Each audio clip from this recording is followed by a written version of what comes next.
Fragmented by delusions. Um, I couldn't see that being fragmented by delusions is one of the ways you release yourself from deceit. It is worse to suffer internal deceit and lie to yourself than it is for other people to lie to you.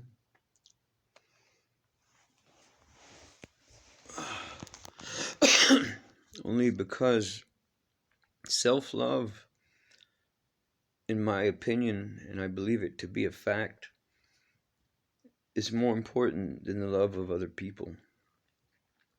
Because if other people love you and you don't like yourself, and you don't love yourself, then it could be all the love of the world and it wouldn't matter. You would still feel like you're not worthy of the love that people had given you. And I say this because the times in my life when I feel closest to who I truly am, I feel great sorrow and pain. I feel great shame and regret for the things that I have done in my life. I no longer do any of them, but I still feel the effect of those choices, the consequences of my actions. I am adult and man enough to admit and confess the things that I have done, because I'm not afraid of other men's judgment. Of course, other men judging a man is not a thing to be feared. It is a thing that exists in the world, and it always has. The ones that I suppose the authorities want to be afraid of them are the ones that consist on not wanting to change, not wanting to change for lust and greed of control. The lust and greed of control that they have is not helpful to anyone. It is lust for financial wealth, lust for control over people's senses or the things that people are led to, as far as the things that you think about on a daily basis that you want, the desires of your heart that are greatly masked by the real desires of your heart. Because the idea of materialism and commercialism to me has nothing to do with it is wrong to have a bunch of physical things in your possession. It is not wrong to have things. It is wrong when those things have more control of your emotions than your true self. Your true self. The one deep within you that is truly happy when you are around your family or your children, or you're able to help them to feel peace when they couldn't otherwise feel peace, or when they are able to help me feel peace when I couldn't otherwise feel peace. My family are the ones that would stop challenging me when they know that I've had too much, when they know that I am stressed to the point of giving up. Because mercy is a fruit of the Spirit. Mercilessness is a fruit of evil. These are things that people who fight wars and defend and protect us do to the enemy. I am not the enemy. I have never been the enemy. I had suffered great problems because of choices that I made that were personal choices. I understand that the law, that we live in the realm of the law, all the laws, the different types of laws, because the authority figures are not the only laws that we live under. Um, so I understand that, and when you make certain decisions, that puts you in a place where the law has deemed you an enemy because of choices you were making. I no longer make those kind of choices. I have not had to do anything against the law since I have been capable and able to have a job and a place to live. I say this in this way because I want to make clear what it is I am trying to convey. And all I am trying to say really is thank you. Thank you very, very much. I personally have done things unbeknownst to myself why I was doing them, to the extent of almost destroying the brain that God has given me, the heart that God has given me, the body, the temple that God has given me that I am. I did things and I could not stop doing them, even though I knew I was dying. It was killing me. And I probably almost did die, or did die a few times. In fact, according to doctors, I died twice, maybe 3 times. I don't know. Not a lady. I don't know. Anyway, to weigh so heavily on questions that you cannot answer is not necessary. You are free to do so if you want to. I was only saying this not to make you stop doing it. I was saying it because I have done that, and it only led me to great sorrow and pain.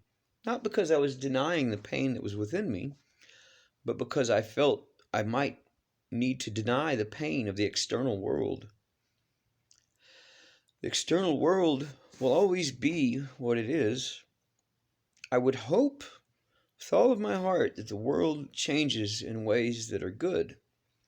I cannot change the world. I can change myself so that I'm able to deal with the world. And the hype, and propaganda, the controversy has always existed. I understand this. I'm disappointed every time I see something projected onto the internet or into the city that I live in a way that people start developing this apocalypse mindset.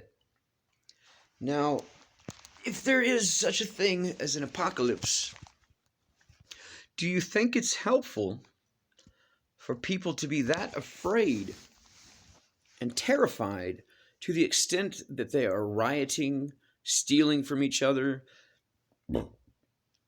Every nature of terrible thing that comes out of people being that scared, in my opinion, is no, it's not helpful. There are certain things in life that a man or a woman chooses to undertake to better themselves. There are certain stages of these types of development that require certain things. I learned the hard way. There's certain things you should never do until you are prepared physically, mentally, and emotionally.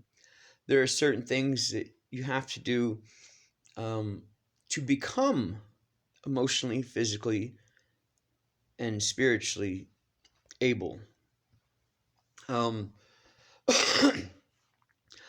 I was a little bit disappointed that I had no people or persons that I could help me to do this with. Being that in the place where I live, money, jobs, financial stability are things that are more important than spiritual stability. One cannot have physical and mental stability until you have spiritual stability. So I do not say these things to confound or scare any group or type of person. I say these things because they are the truth. They have been that way for me.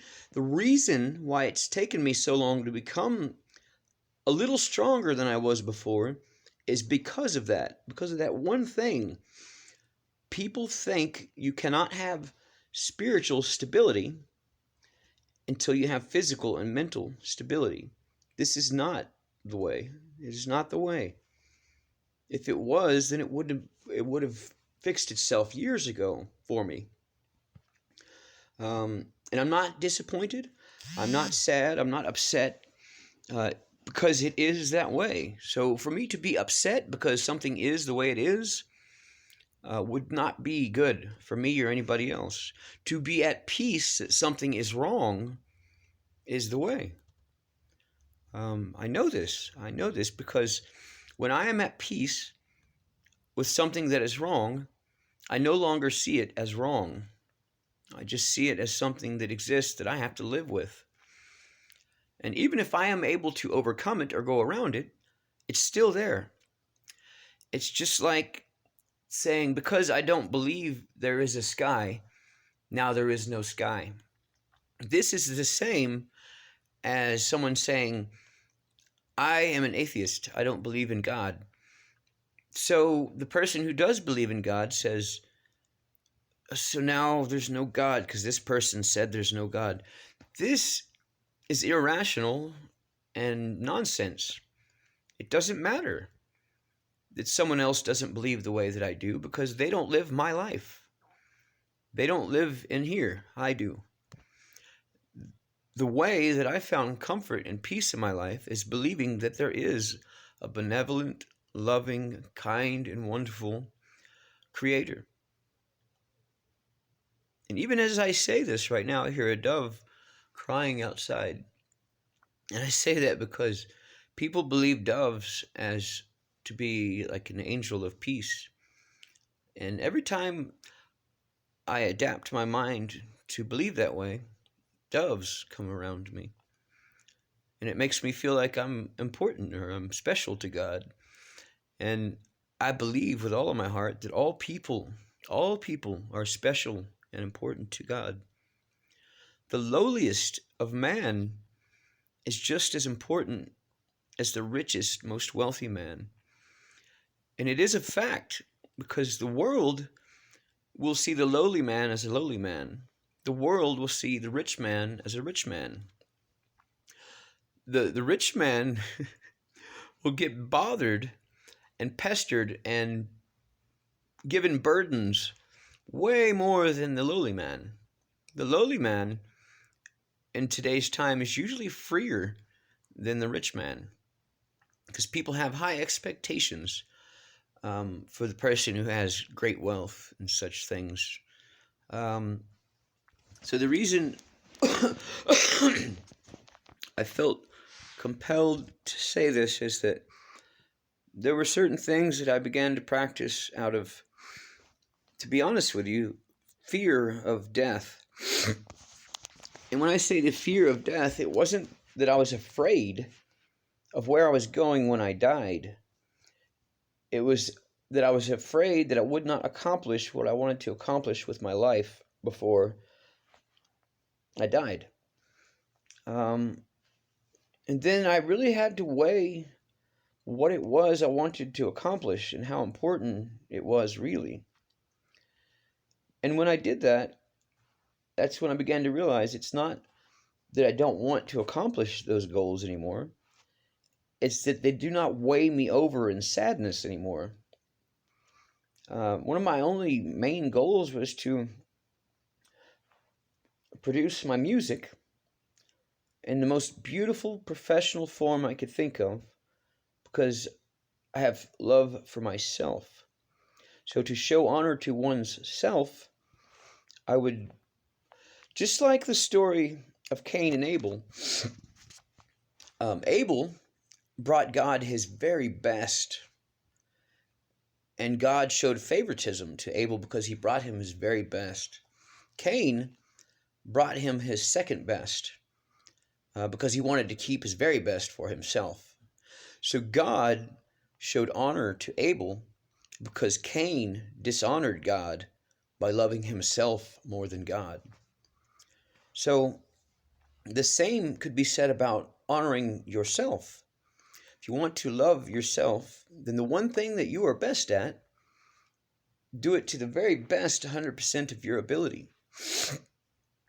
And that's what I was attempting to do. And I am not shifting blame. I am not convicting people who had offered to help.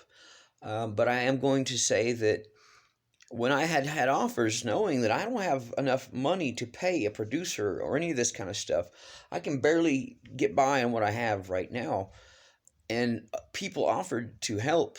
They always had these barriers and restrictions I had to go through before I could achieve having the help they were offering. So in that aspect, there was no actual help. They didn't really mean what they were saying. If they did, they would have at least met me halfway. They would have said, all I'm asking is for you to do these things, and I will help you produce your music. And knowing myself very well, I would have done that gladly with a smile and done what they'd asked me to, expecting that they were going to do what they said they would do. And once again, I would have done what they asked me to, and they would not have done what they offered to do for me, as they have done a few times already. And I'm not going to say who they are because it doesn't matter anymore. At this point, I felt like, well, just produce my own music, not because I have a grudge against them or they have a grudge against me, but because I need to do this. This is a goal, a personal goal. So much so that I was greatly disappointed to feel like I had to separate myself from people and spend more time by myself. And when I did that, people, and I'm not going to say who because I don't know that this is a fact or not. This is just something I heard from someone else. People began accusing me of regressing because of my want of solace or solitude, to sort of view my own thoughts without external thoughts mingling into my mental capacity. Because this has happened to me a lot the last 3-4 years. The idea of an empath or a shaman being someone that, if I'm around people and they're feeling negative emotions, I pick up on that. If I'm feeling really, really, really, really good and someone around me isn't, I pick up on that. And the good purity of love and peace I feel becomes dampened by people around me. I did not create this to be that way. It just is that way. Come to find out, I have always been this way. I just never was aware of it until recently. So I am only trying to make peace with the way that I was created by God. I was not trying to change people's beliefs. I was not trying to make people believe something that they don't want to believe. I wasn't even really trying to open people's eyes to things that were already there. I was speaking about my own personal truths and beginning to realize that my personal truths are also a lot of people's truths. You know what I mean? So at some point, when you become indifferent to the ways that people would mock somebody while they're in pain and suffering, and realize that sometimes when they're mocking you, it's because they're trying to make you laugh so you can let go of your pain. They're not trying to kick you while you're down or make you feel bad. They're trying to make you laugh so you can create a positive energy from within you and not have to be dependent on something that will only destroy you or ruin you or make you into something you don't want to be. And I've said it once before, and I'll say it again and again and again, because they don't really have a whole lot of information about how to deal with Spencer. They don't have a whole lot of information on the internet about how to deal with spiritual vampires. Okay, for a shaman or an empath, a spiritual vampire is a shaman spends so much time to find a place of peace within themselves, so much so that they can project peace from around them. So everywhere they go, there's peace. A spiritual vampire is somebody that focuses so much on the negative because they don't really have any other thing to control the external conditions of their life. Almost like an adverse force or power that they blame on demons or demonic stuff when it's really just angry people. And I'm not saying I don't believe that there are demons. I'm saying that people use that as an excuse to be assholes. And I'm not going to spare any type of words and be nice about it because it's not a nice thing. So I chose not to be like those kind of people, not because I think I'm better than them, because I am better than them. I am better than them. I don't do stuff like that to people. They should be ashamed of themselves. They should feel conviction for doing that shit to their brothers and sisters in the world. And when their brothers and sisters come to them and say, hey, I can help you learn how to be more at peace, they should say, really? Thank God. I really didn't like feeling this way all the time and being angry and alone all the time. Yeah, and I laugh because I don't have that issue. I can be alone months and months and months and it doesn't bother me.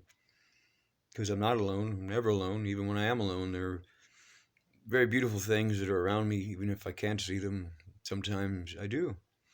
And I don't care if you think I'm mentally ill or schizophrenic or whatever it is that you label people when they're happy or enlightened or at peace. And I did not claim any of those things. I just said those are things that people call the phases of life that I've gone through and will continue to go through as long as I'm living. So anyway, I only wanted to say that because there are people that love me and care about me, and I wanted them to know that I am extremely better. I am extremely better. I'm very much at peace. I try not to be disappointed when I feel a negative emotion that does belong to me, because I do have moments of anger, and I'm always sort of like, not really disappointed, just sort of dumbfounded, because one of my goals was to not get angry anymore. Especially not to get angry about small things. When you have post-acute withdrawal or PTSD, it can overburden you because it feels like it's an emotional problem, but it is not. It is a physical problem, a temporal problem. And the thing about that type of knowledge is that means that it can be addressed. It can be fixed if you understand that it is not unbalanced emotions. It is unbalanced chemicals or organic matter within your body. It's like if I got punched in the head and the punch in my head damaged my brain, that has nothing to do with emotions. So it's important for me to understand these things, because when understanding is met, then a process can be undertook to fix the problem. I do believe, and I will say this firmly, and it is important, I do believe that when you purify your emotional value of love or compassion, that energy alone, without chemicals or types of food or medicine, can fix the problem. And to address Christianity, because I love Christianity very much, God itself is more powerful than a chemical or a drug. In this time period we live in, I'm very kind of like confused, befuddled. I don't know what the word for it is. People think that the things around them are going to fix the things within them. And in some cases, I guess that it does. And in all cases, they can fix the things within them by being more introspective. And I'm not trying to shatter the economy, the economic balance of medicine, or any of these other ridiculous paranoid delusions that people project because they're afraid that they're going to be persecuted by marketing or economy or all these other things that are in question now. I did not do that. They did that on their own. I felt responsible because I knew it was going to happen before it happened, as many times in my life I have been. I did not say anything because I did not want to be labeled as some kind of freak or psychic, and I'm not trying to be mean. But I've seen it happen to people, and I was very sad because having that kind of ability is a gift. It's not evil. If you can prevent some terrible tragedy from happening, and something wants to stop you, then maybe they wanted a tragedy to happen. And I'm not trying to make people feel conviction, but These are the reasons why people think that way. You know, I mean, the idea was to change the thinking, not to create more fear to control people. And all I can say is that I'm not a part of any kind of thing that does that. I do not want anything to do with something that creates more pain and delusion for people who already had too much of it already. Because I love all of you. And I don't care what you think about the value of my love personally, because I love all of you. So anyway, I just wanted y'all to know that that it was very good today. It was very good, and I haven't even eaten my breakfast yet. So whatever that means, I'm gonna eat a bunch of honey and locusts and stuff. I don't know. I don't know why, but locusts sound really delicious right now. And girls named Yolanda and Alicia. You ever met a girl named Alicia? She's really pretty. Anyway, I don't want you to see me smile because Anyway, I love you, and I just wanted to make a record of that real quick because I'm so lonely.